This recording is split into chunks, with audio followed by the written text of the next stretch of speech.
Number 63, which of the following statements are true?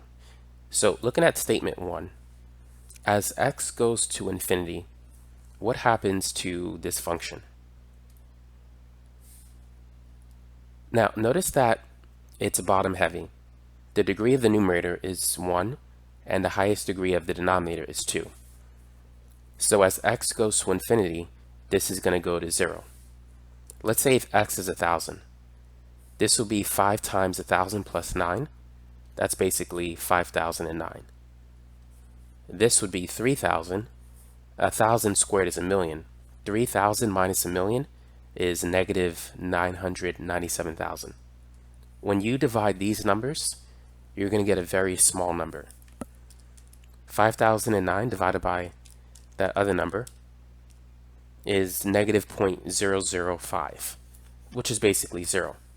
So when x goes to infinity, if you have a bottom heavy function, the limit will go to 0.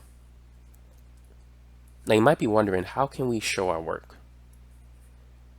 Well, here's what you can do.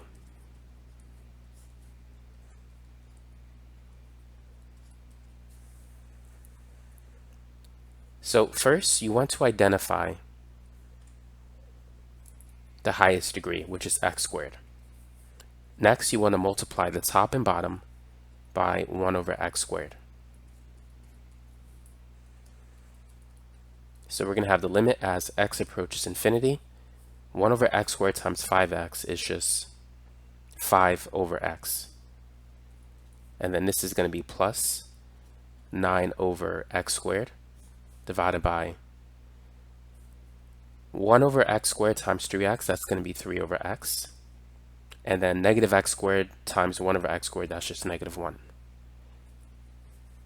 Then this equals, I'm going to distribute the limit to each term individually. So this is 5 times the limit as x approaches infinity for 1 over x. And then plus 9 times the limit as x approaches infinity. 1 over x squared, I'm going to write it as 1 over x and then squared. On the bottom we have 3 times the limit as x approaches infinity for 1 over x and then minus 1. Now here's the limit formula that you want to basically commit to memory. The limit as x approaches infinity for 1 over x is always 0. That's just something you want to commit to memory. It's a bottom heavy function like this. But this is how you can show your work. So this limit is going to go to 0. So we have 5 times 0 plus 9. Here we have 1 over x again. That's going to go to 0. So this will be 0 squared over 3 times 0 minus 1. So in the numerator we have 0. In the denominator we have negative 1. It's going to go to 0. But if you need to formally show your work, that's what you can do.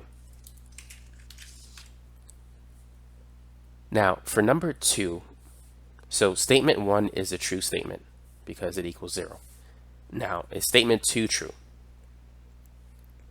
So here we have a rational function where the degree of the numerator and the denominator are the same. So this is not a bottom heavy function. The degrees are equal. The degree of the numerator, if we look at the highest exponent, is 3.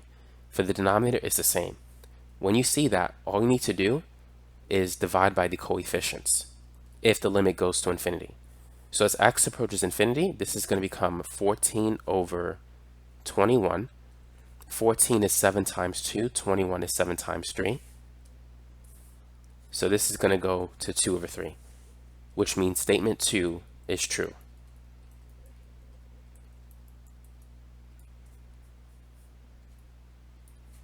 But just in case you have a free response question and you need to show your work, here's what you can do.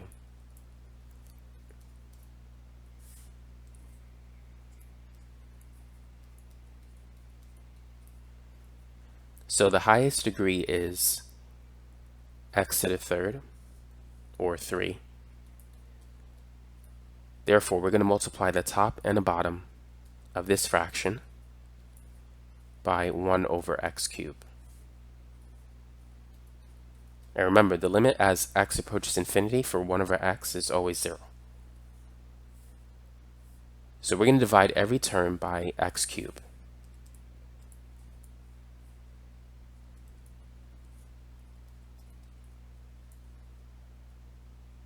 So this will be 14 minus 8. X squared divided by x cubed, that's going to be 8 over x. And then this will be negative 5 over x cubed. On the bottom, this is going to be 21. 5x divided by x cubed, this is going to be 5 over x squared. And the last one will be 8 over x cubed. So now we're going to distribute the limit to every term that has an x variable. So this becomes 14 minus 8 times the limit as x approaches infinity for 1 over x, and then minus 5 times the limit as x approaches infinity. This is going to be 1 over x raised to the third power because we have an x cubed.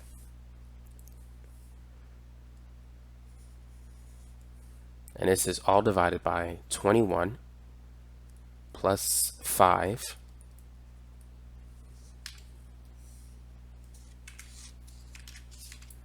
times the limit as x approaches infinity for 1 over x, but it will be squared, and then plus 8 times the limit as x approaches infinity, and that's going to be 1 over x to the third power.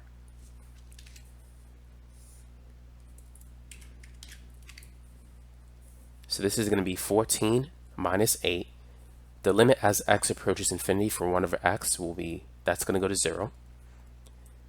For 1 over x to the third power, that's going to be 0 to the third power. For 1 over x squared, that's going to be 0 squared. And 1 over x cubed, 0 to the third power. So in the numerator, we're just going to get 14. In the denominator, it's going to be 21.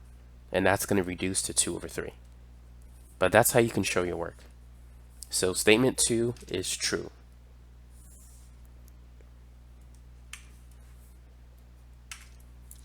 Now, let's analyze statement 3. As x approaches negative infinity, what's going to happen? So for statement 1, we had a bottom-heavy function. The degree of the denominator was greater than the degree of the numerator. For statement 2, we have one that was equal. The degrees were the same, so we just have to look at the coefficients. We just got to find their ratios. And for statement 3, the degree of the numerator exceeds that of the denominator. When that happens, you're either going to get two answers, positive infinity or negative infinity. For a situation like this, to get the answer quickly, you could ignore every insignificant term. In the numerator, the most significant term is negative 7x cubed. In the denominator, the most significant term is 3x squared. So this becomes the limit as x approaches negative infinity, negative 7x cubed over 3x squared. 3 minus 2 is 1, so you can cancel an x squared, top and bottom, leaving an x in the numerator. So this becomes the limit as x approaches negative infinity. We have negative 7x over 3.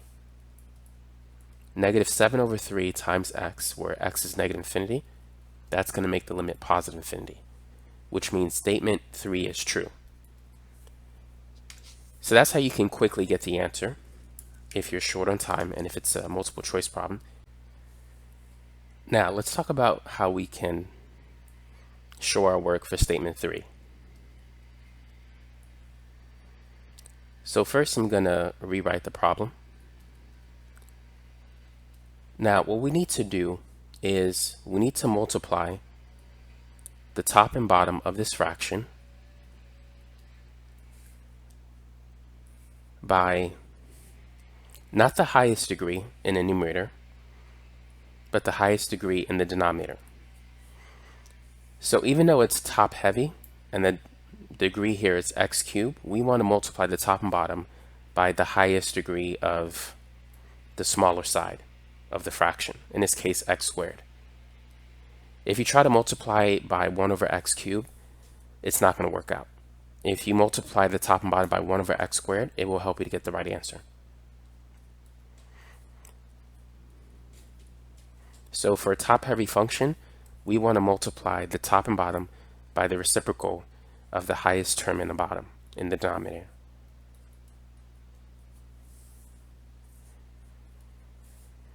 So we're going to get the limit as x approaches negative infinity, and this is going to be 8 over x squared plus 5 over x minus 7x, and this is going to be 3 plus 4 over x minus 9 over x squared. Now let's distribute the limit to every term that has an x variable. So this is going to equal 8 times the limit as x approaches negative infinity, and we have 1 over x, and then we're going to square it, plus 5 times the limit as x approaches negative infinity for 1 over x minus 7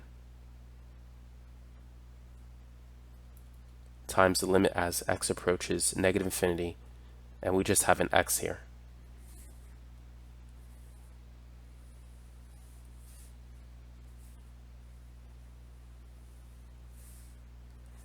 On the bottom we have 3 plus 4 times the limit as x approaches negative infinity for 1 over x, and then minus 9. And then this is going to be 1 over x squared.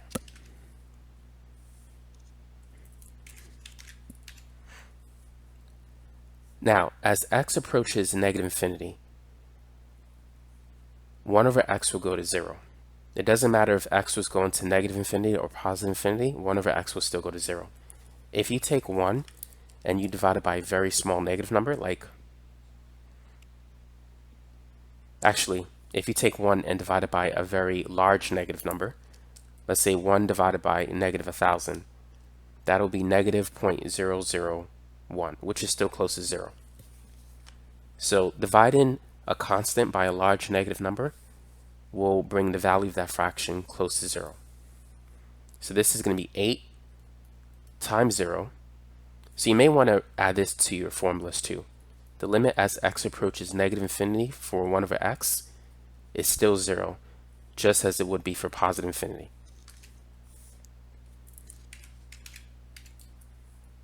So this is 8 times 0 squared plus 5 times 0 minus 7.